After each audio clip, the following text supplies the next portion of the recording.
बिहार सरकार के द्वारा मंत्री बनने के बाद उनका जो सुरक्षा था वो ख़त्म कर दिया गया और उनके आवास पे जो हाउस गार्ड थे उनको भी बहुत जल्द बुला लिया गया, आनन फानन में उनको बुला लिया गया, जिसको केंद्र ने गंभीरता से लिया। संतोष कुमार सुमन को जिस तरह से बिहार के ही नहीं मंत्री रहे ही नहीं, जब बिहार में ही नहीं पूरे देश स्तर पर उनकी जो छवि बढ़ी, इसको सरकार तो क्या किसी से खतरा भी है? तो किसी से खतरा है संतोष जी को? संतोष कुमार सुमन के बढ़ते कद को और एक उभरता हुआ नेता को किसी प्रकार का नुकसान न हो, किसी तरह का इस तरह का कोई वातावरण ना बन जाए। और आने वाला समय अभी तो ज़्यादा दिन नहीं हुआ है, नहीं कल ही बोले हैं वो, तो अभी 15 दिन इंतजार कर लीजिए, बहुत सारे खेला होगा। नमस्कार, हमारा नाम है समरीन और आपने देखना शुरू कर दिया है लाइव सिटीज। देखिए, आपको मालूम है कि बिहार की सियासत इन दिनों काफ़ी गरमाई हुई है।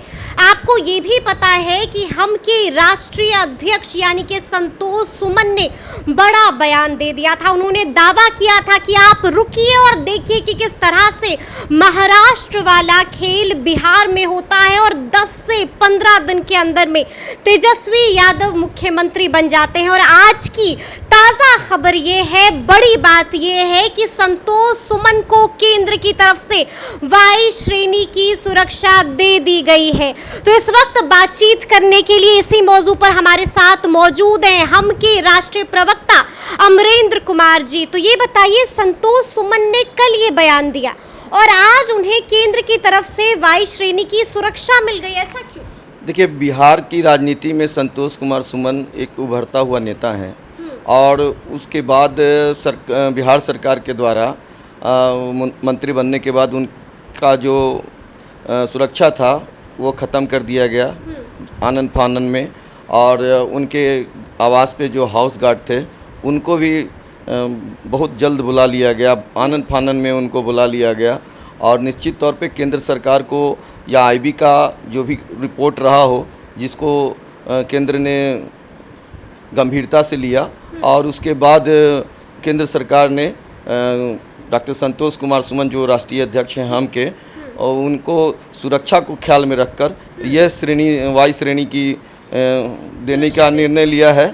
और इसकी ऑफिशियल सूचना अभी आई नहीं है, लेकिन यह हमें मालूम है कि उनको वाई श्रेणी की सुरक्षा दे दी गई है।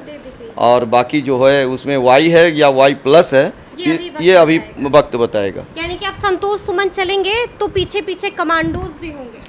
देखिए, निश्चित तौर पे बिहार में जो है डॉक्टर संतोष कुमार सुमन एक गंभीर राजनेता हैं और पूर्व मुख्यमंत्री जीतन राम मांझी जी के पुत्र भी हैं।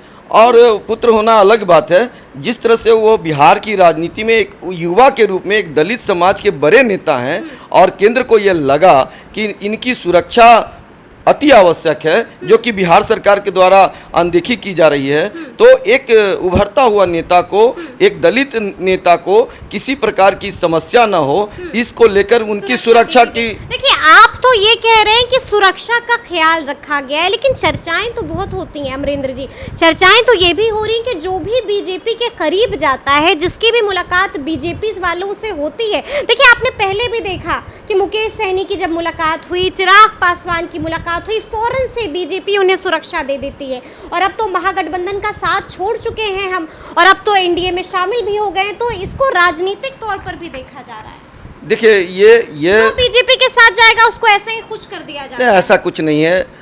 जो सिस्टम है, सिस्टम एक प्रक्रिया है और उस प्रक्रिया के अधीन ही किन्हीं को सुरक्षा दी जाती है। कोई क्या चाह जाए कि हाँ इनको वाई श्रेणी मिल जाए, जेड प्लस मिल जाए, ऐसा नहीं होता है। ये एक प्रक्रिया है। लेकिन आप देख रहे हैं ना कि जो भी करीब जाता है ऐसा होता है। तो ऐसा भी क्या होता है कि अगर संतोष कुमार सुमन उभरता हुआ नेता हैं और यह सरकार को मालूम है, तो आनन फानन में उनका सारा सुरक्षा हटा लिया जाए। संतोष कुमार सुमन को जिस तरह से बिहार के ही नहीं मंत्री रहे ही नहीं, जब बिहार में ही नहीं पूरे देश स्तर पर उनकी जो छवि बढ़ी, इसको सरकार तो क्या किसी से खतरा भी है? तो किसी से खतरा है संतोष जी को? संतोष जी को किसी का खतरा नहीं है, किसी से खतरा नहीं। वो तो गरीबों के नेता हैं। वो किसी वर्ग के नहीं, वो गरीबों के नेता हैं और दलित समाज से आते हैं। तो इसका क्या मतलब हुआ कि बिहार सरकार सारी सुरक्षा उनसे खींच ले? तो केंद्र सरकार ने या आईबी ने या और भी किसी माने जो विभाग है, डिपार्टमेंट है, उसको लगा होगा, सरकार, केंद्र सरकार इसकी रिपोर्ट मांगी होगी, और जब रिपोर्ट में यह दिखाया गया कि नहीं उनको सुरक्षा मिलना चाहिए, तो सुरक्षा अगर दिया गया तो यह तो डिपार्टमेंटल वर्क है, इसमें कोई माने किसी प्रकार की राजनीतिक नहीं है। मतलब आप ये कह रहे हैं कि राजनीतिक तौर पर इसे नहीं देखा जाए? निश्चित तौर पे इसको राजनीति से नहीं देखा जाए। यह संतोष कुमार सुमन के बढ़ते कद को और एक उभरता हुआ नेता को किसी प्रकार का नुकसान ना हो, किसी तरह का इस तरह का कोई वातावरण ना बन जाए, उनको सुरक्षा में घेरा में रखना चाहिए। ये केंद्र या जो भी खुफिया तंत्र है उसके माध्यम से जो रिपोर्ट मिला है उस आधार पर ये हुआ, ये फैसला हुआ। अच्छा ये बताइए अमरेंद्र जी, आप राष्ट्रीय प्रवक्ता भी हैं, आप चीज़ों को काफ़ी क्लोजली देख रहे हैं, भाप सकते हैं। आपको ये मालूम है कि विस्फोटक बयान दे दिया है संतोष सुमन ने, साफ कहा है 10 से 15 दिन बस ठहरिए और उसके बाद देखिए कैसे खेल होगा, कैसे तेजस्वी यादव मुख्यमंत्री बनेंगे। लगता है 10 से 15 दिन? देखिए, हमारे जो राष्ट्रीय अध्यक्ष हैं, पूर्व मंत्री डॉक्टर संतोष कुमार सुमन जी, कोई भी बात जो बोलते हैं वो नापा तोला हुआ बोलते हैं कि बस माहौल बना रहे हैं। नहीं, माहौल बनाने का रहता तो आप ये देखी होंगे कि कभी वो मीडिया में इस तरह की बयानबाजी कर कर सुर्खियां बटोरने का कभी उनका प्रयास नहीं देखी होंगी। अगर वो बोलते हैं तो उसके पीछे तथ्य रहता है, और आने वाला समय अभी तो ज़्यादा दिन नहीं हुआ है, नहीं कल ही बोले हैं वो, तो अभी 15 दिन इंतजार कर लीजिए, बहुत सारा खेला होगा जब वो बोल रहे हैं तो। और बोल रहे हैं तो खेला होगा, खेला निश्चित होगा, खेला निश्चित होगा, खेला निश्चित होगा। देखिए आप सुन रहे हैं, साफ साफ कह रहे हैं, और अभी भी हम की राष्ट्रीय प्रवक्ता से हमारी बात हुई है, अमरेंद्र कुमार जी भी डटे हुए हैं उस बयान पर, साफ कह रहे हैं थोड़ा इत्मीनान कीजिए, थोड़ा सब्र कीजिए, अभी वक्त कहाँ गया है, 10 से 12 दिन ठहरिए तो, और उसके बाद देखिए कि बिहार में क्या कुछ नहीं हो जाता है।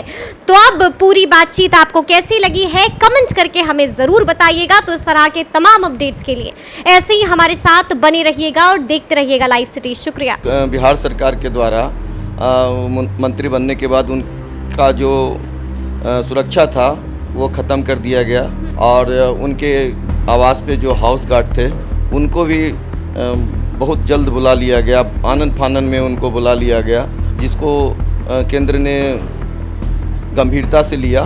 संतोष कुमार सुमन को जिस तरह से बिहार के ही नहीं, मंत्री रहे ही नहीं, जब बिहार में ही नहीं पूरे देश स्तर पर उनकी जो छवि बढ़ी, इसको सरकार क्या किसी से खतरा भी है? तो किसी से खतरा है संतोष जी को? संतोष कुमार सुमन के बढ़ते कद को और एक उभरता हुआ नेता को किसी प्रकार का नुकसान ना हो, किसी तरह का इस तरह का कोई वातावरण ना बन जाए, और आने वाला समय अभी तो ज़्यादा दिन नहीं हुआ है, नहीं कल ही बोले हैं वो, तो अभी 15 दिन इंतजार कर लीजिए, बहुत सारा खेला होगा।